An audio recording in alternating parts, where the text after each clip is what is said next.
I don't know of anyone who does not eat wheat. India के अंदर 25,000 varieties है गेहूं की। A regular household consumer knows atta and maida. मेरे father की जो जनरेशन है, it's the last generation of farmers.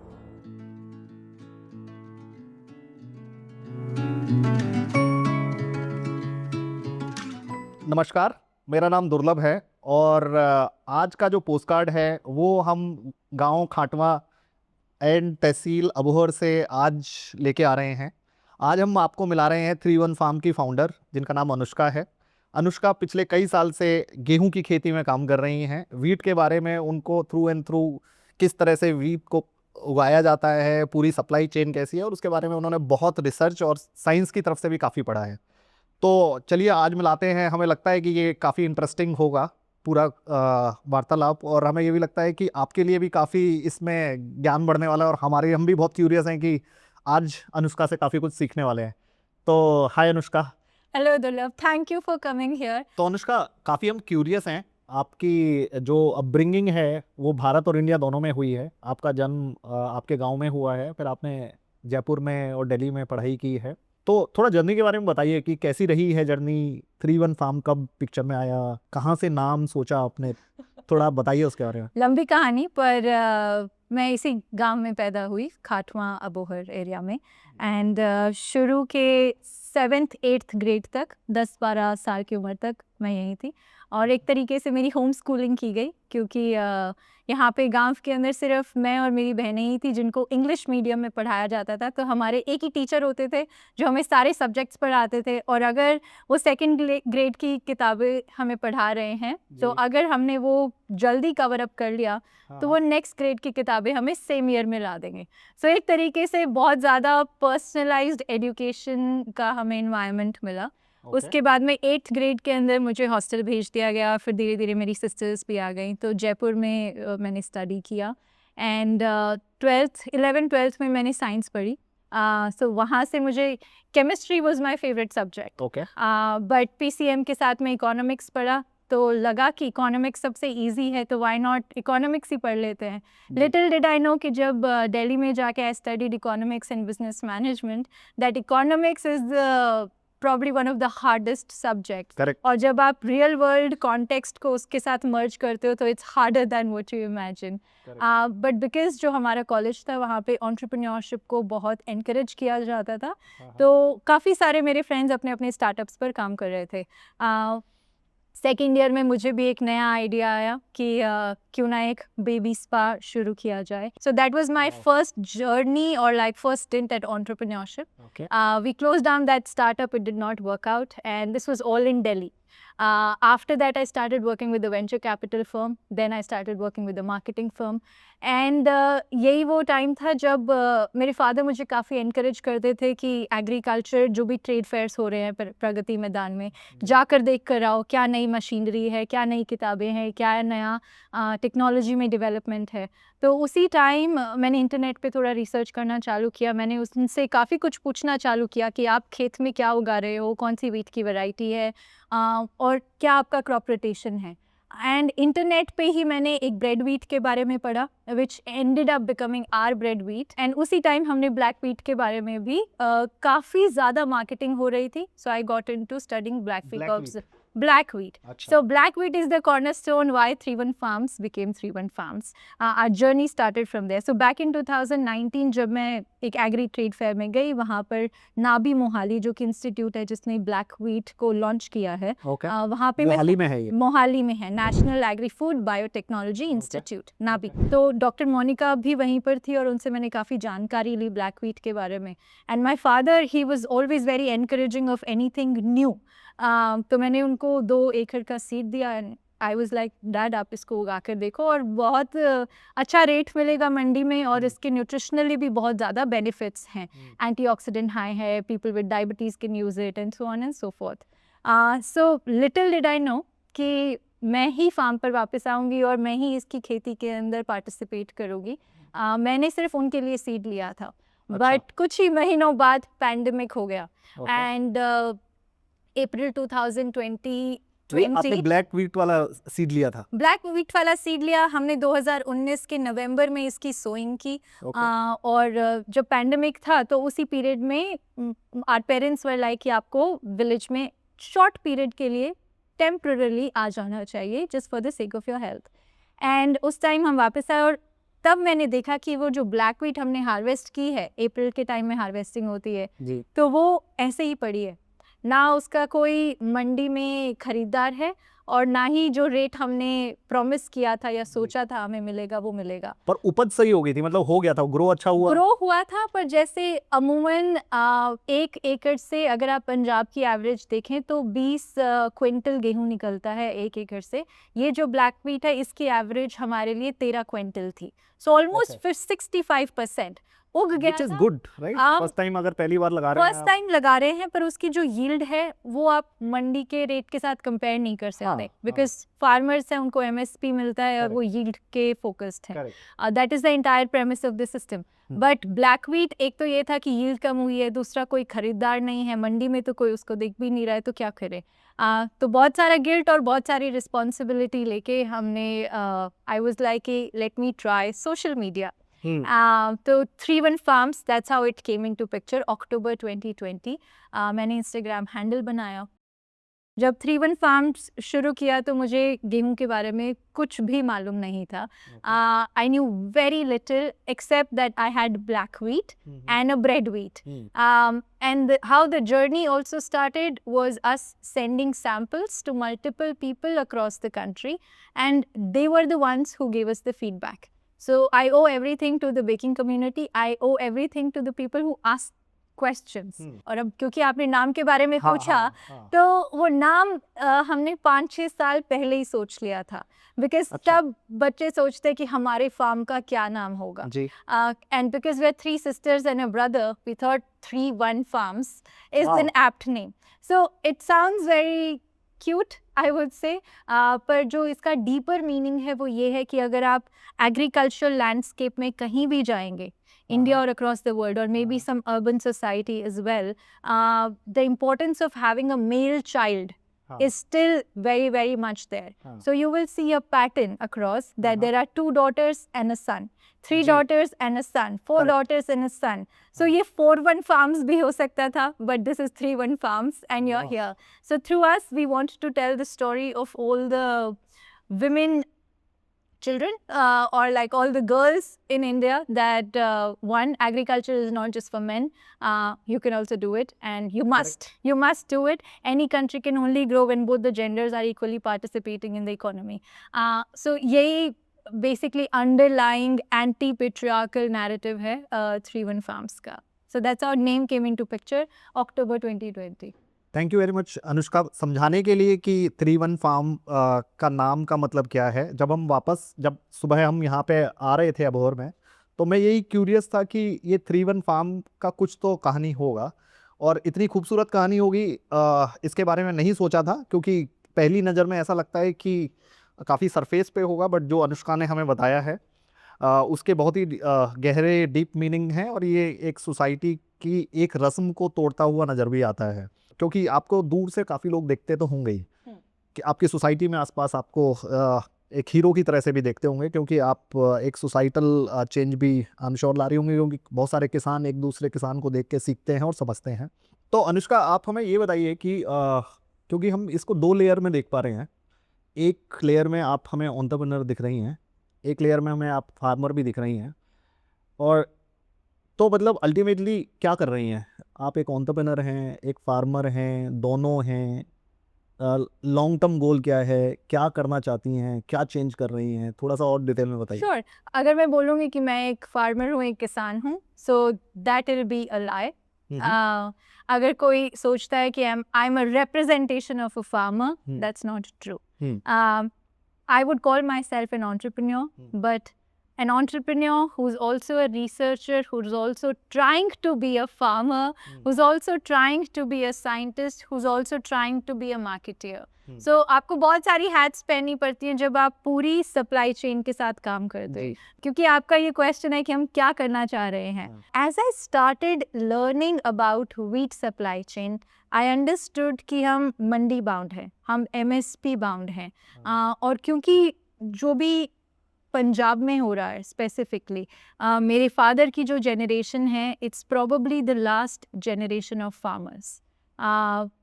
यहाँ खेती करना नहीं चाहते हैं लोग. कोई खेती नहीं करना चाहता है. एंड ये तो आप साउथ वेस्ट एरिया में हैं, तो आपको यहाँ फिर भी कुछ यंगस्टर्स दिखेंगे.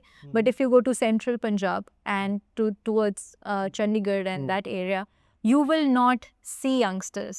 Young people do not want to take up agriculture. When I came and I got to understand the numbers of agriculture, I was like, why will you even enter such a business, which is a loss-making enterprise, where you put your heart and soul, and it's so high risk that you have no insurance. So क्यों ही कोई खेती करेगा. तो जो incentive systems हैं वो place में नहीं है. अभी जो इंसेंटिव सिस्टम है वो ये है कि जितना ज़्यादा आप उगाएंगे उतना ज़्यादा आप कमा पाएंगे.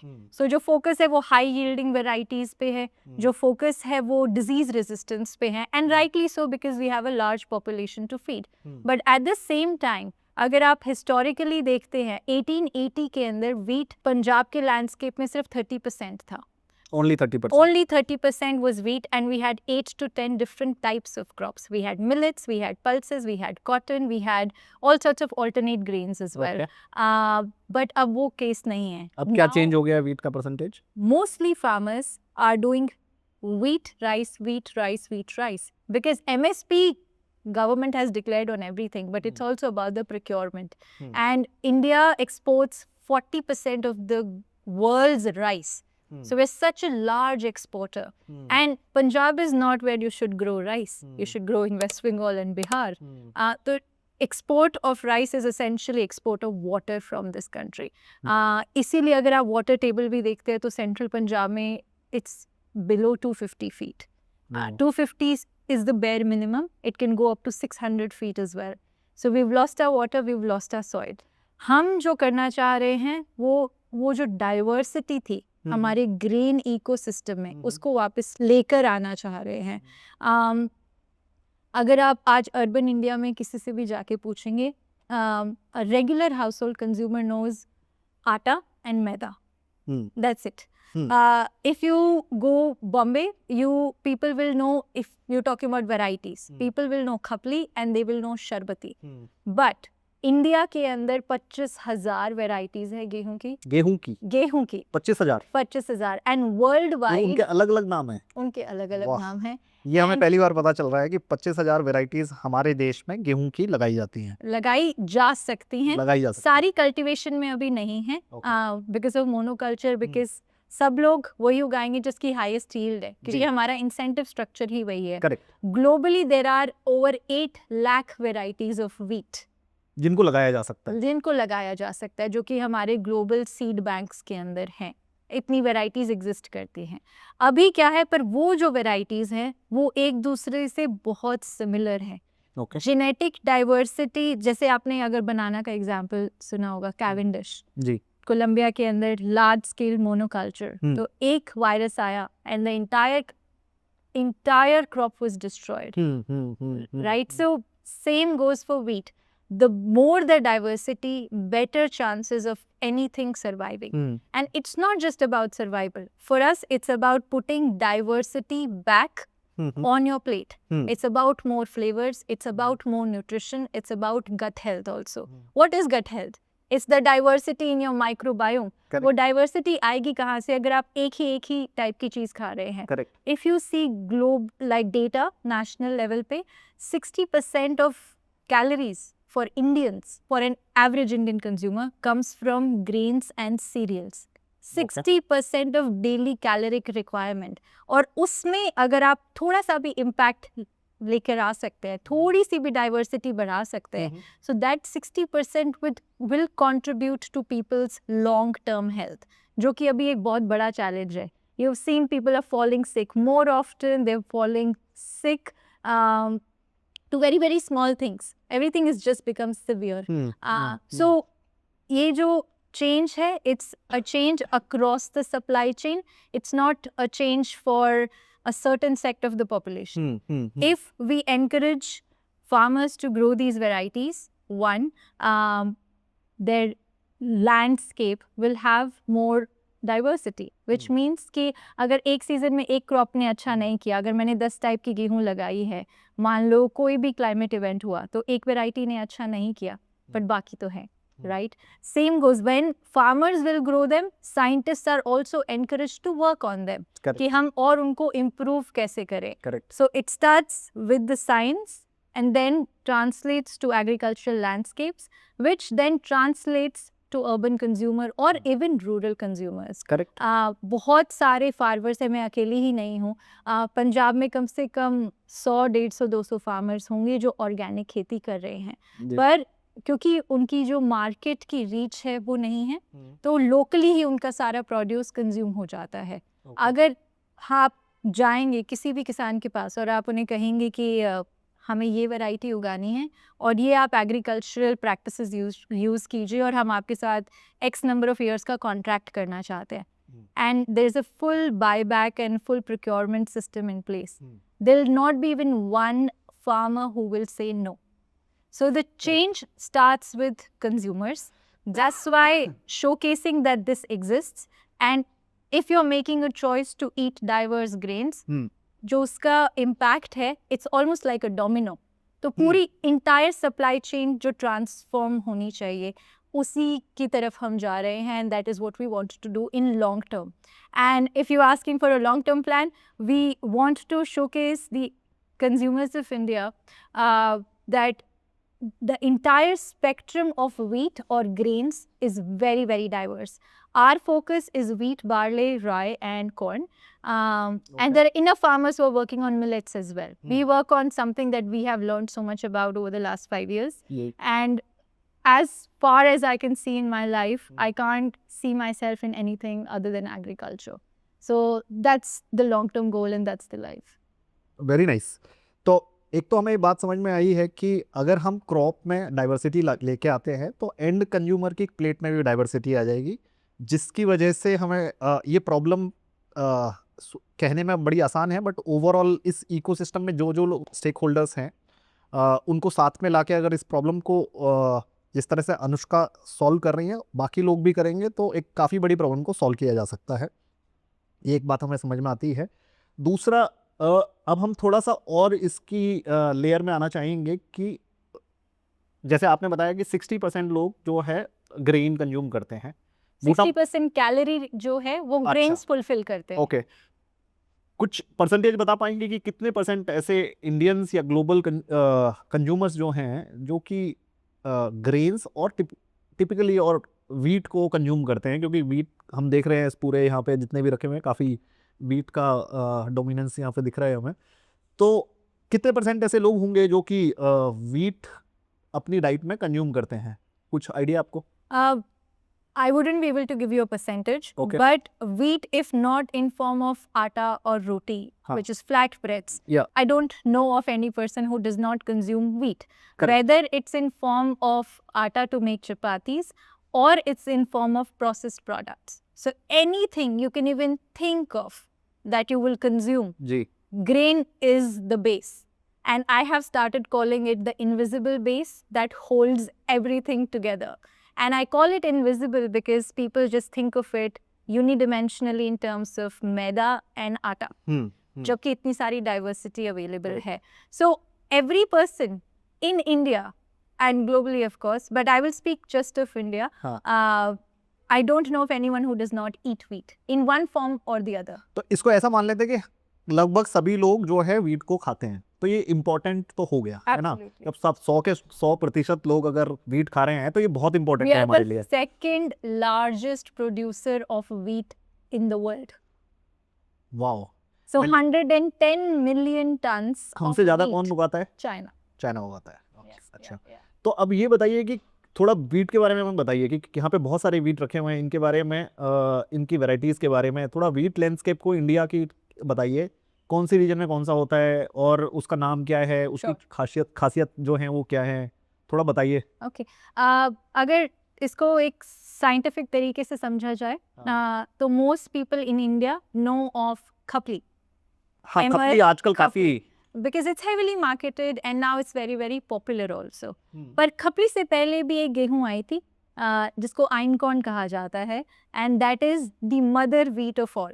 ओके, From आइनकॉर्न 12,000 साल पहले. आइनकॉर्न, Einkorn.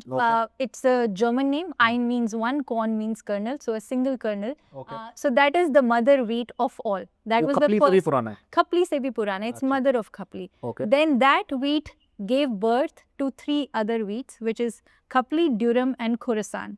Khapli is called emmer. Durum is durum, but used for pasta. Okay, And then there is Khorasan, which is now only cultivated in North America. So ये 3 टाइप की और wheat है. Now further evolution में आते हैं, around 5,000 years ago we got the modern wheat. So there are other types of wheat called spelt, common wheat, pegumbri, club wheat. So ये type की wheats picture में आई.